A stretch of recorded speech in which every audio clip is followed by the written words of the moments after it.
This video is brought to you by Craven's Comic Books and Collectibles. Check out their weekly live show, auction, and sale at facebook.com/Craven's Comics every Sunday night at 9 p.m. Eastern. And you can check out their inventory at cravenscomics.com. Craven's Comics, for the comics you crave. She popped up in episode 2 and kind of stole the scene she was in, and she's going to be coming back for episode 5. Please welcome to the program, Alison Araya. Oh, thank you so much for having me. Well, thank you, Alison, for coming back on the program. I was saying at the beginning of the show that last time we had you on was for Julie and the Phantoms back in 2020. And this is quite a departure from that performance, but still comedy. Yeah. Just a very different flavor of comedy, I would say. Yes, very much so. Oh my gosh. Now, watching the show, seeing the second episode, I got to say the comedic performance and the comedic and slightly romantic chemistry between you and John Cena there as Peacemaker. What was it like getting to play off each other? I know you guys got to do some improvising in the scene too, right? Yeah, we got to do a little bit of improv, but it was so great. I mean, he was so generous, and, it's great to work with people who are so versed in improvisation because it just opens up a space to play and create these moments. And I mean, I can say the same for Lenny. It was just, we hadn't met before, but getting together and working in that scene, it was magic. Like, I look back on that day, and honestly, it was one of the most fun days I've had on set ever so far. Yeah, I it's like Andrew mentioned at the top there is that, like going from Julie and the Phantoms to this, and I'm just like, I guess I think of you more like in the Julie and the Phantoms kind of, like I don't mean, just like more of like a PG kind of level situation, whereas Peacemaker, not PG. Different audience. Yeah. Totally different audience. But for you though, like, was that a lot of fun coming into it? Like, especially when you got the script to know what your character was going to be in some of the situations. Like, was that a lot of fun to explore? Absolutely. I think they're the opportunities that come my way when a character like this is available. I think it's exciting. It's scary. It's challenging. And of course, there's lots of things to consider going into it. But, the opportunity to work with someone like James Gunn doesn't come around every day, and to work on something as iconic as Peacemaker and enter that world, I was so excited to take it on and to really find some empowerment in the character of Amber, and that just stretching myself comedically into a role like this, I thought it was going to be like, the element of this character that would really give her life. So I was so thrilled to be a part of the project, and it's been wild. So yeah. I was just going to ask Alison, I'm just curious, how rock hard is John Cena's body? Like. You always ask this about the big buff dudes, all right? I'm just saying, because he looks like, he's made of brick. I was in awe. I remember Lenny sitting there going, I can't believe we're from the same species. It's impressive. Like, I mean, his presence is impressive, but to sculpt a body like that, I mean, props to him. Like, that's a lifetime of work. And I mean, he looks fantastic. Like, he's just the embodiment of that superhero. So it was great. He's great. And yes, His body is that chiseled. He's basically an action figure come to life. I think that the WWE has like some sort of machine that they just put a regular guy in, and then just he molds into like Captain America in the first Captain America movie. They stick their wrestlers in that, and that's how they come out. Okay, I think you're onto something. Yeah, you figured it out. This makes way more sense. This Yeah, it's not working out and diet. No, machine. No. Machine. Oh my gosh.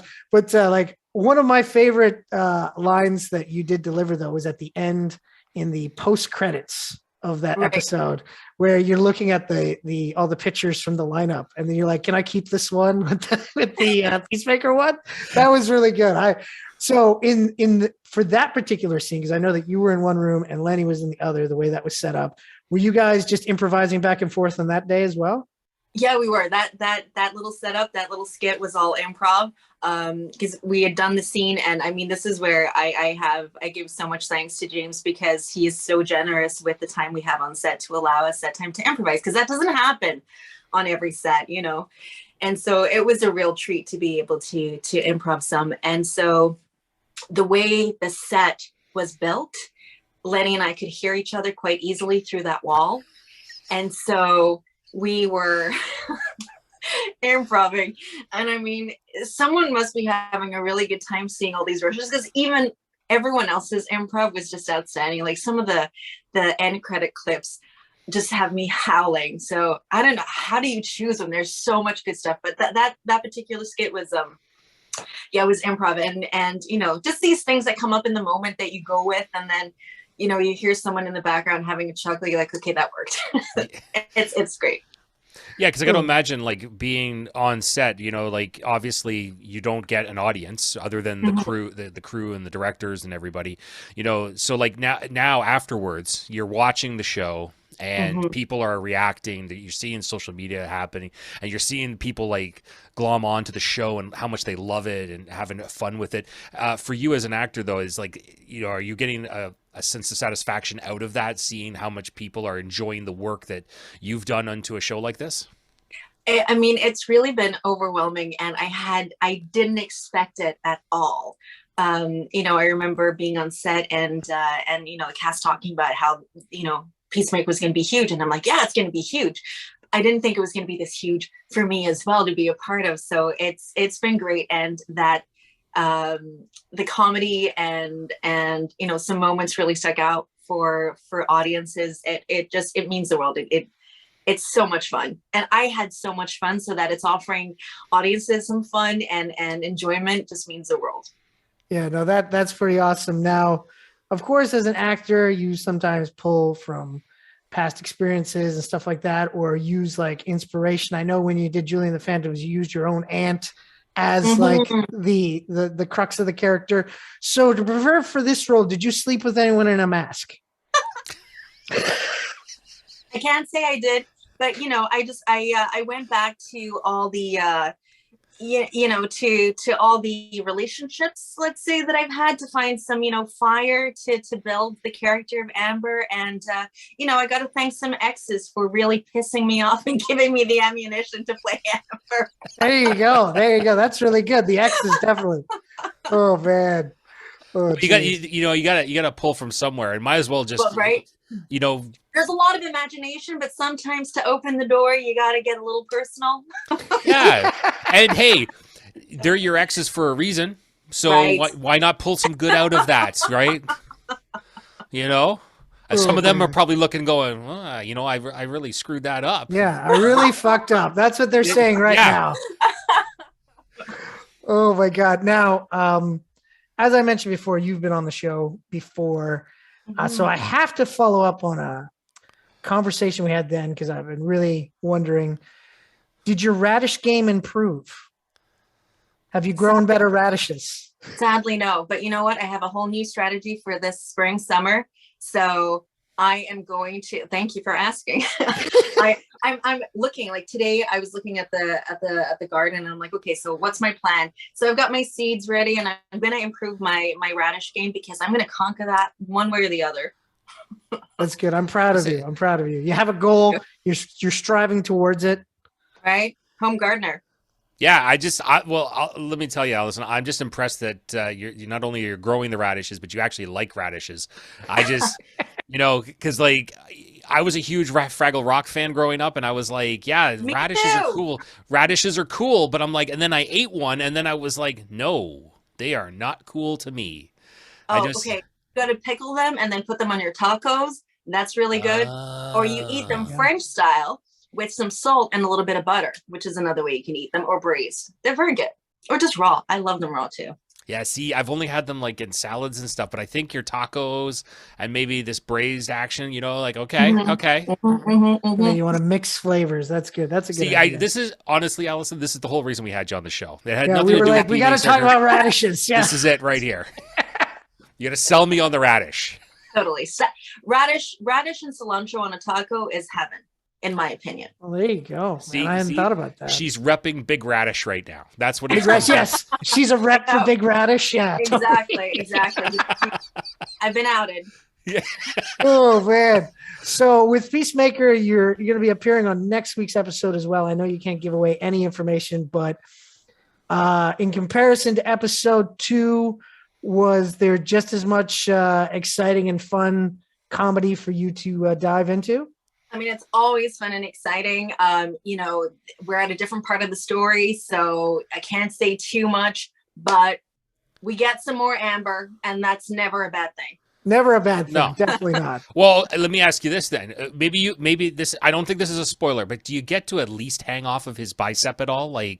Just tell him to put the arm up and then just swing on it a little bit? Because I think James needs to write that scene specifically. Because that hasn't happened yet. And I hope that's not a big spoiler for everyone. And then, I'm just waiting for a scene with Eagly, really. That's what. Honestly, who wouldn't be? Who wouldn't be? Definitely. The real star of the show, Eagly. I know. I was on set, and there was only an eagle there for a day or two. And I think it was the same day. But I was in my trailer, and I heard, because I'm kind of obsessed with eagles as well, living in Vancouver. I see them all the time. Right. Yeah. But I heard an eagle, and I'm like, oh my God, the eagle is here. The eagle is here. I gotta go find the eagle. So I run out of my trailer, and I'm looking over, and I'm like, what do you think you're gonna do? You're gonna hold the eagle? There's no way you're gonna hold the eagle.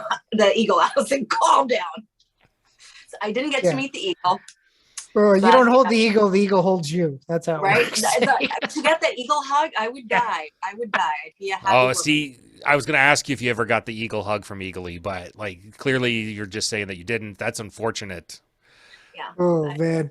But I will say, going back to that swinging biceps thing, if they don't write a scene in an upcoming season with Amber swinging off the biceps, they should at least have Vigilante do it. Because I think Vigilante would enjoy it just as much. I think so. 100%. Maybe one on each arm. There you go. Yes. And that would not be a problem for John, I am sure. There you go. No, I don't think so. He's picked up men well over 500 pounds before, so I think he'd be okay. You'd just be like picking up a pebble. You'd be nothing. Right. So there you go. Oh my God. Well, Alison, I want to thank you for coming back on the program. Really loved your performance in Peacemaker so far. Can't wait to see more, and look forward to whatever else you got coming down the pipe. Thank you so much. A pleasure to be here, always with you. Great to see you guys. Have yourself a great night. Thanks, Allison. Thank you so much. Bye. Bye. Bye.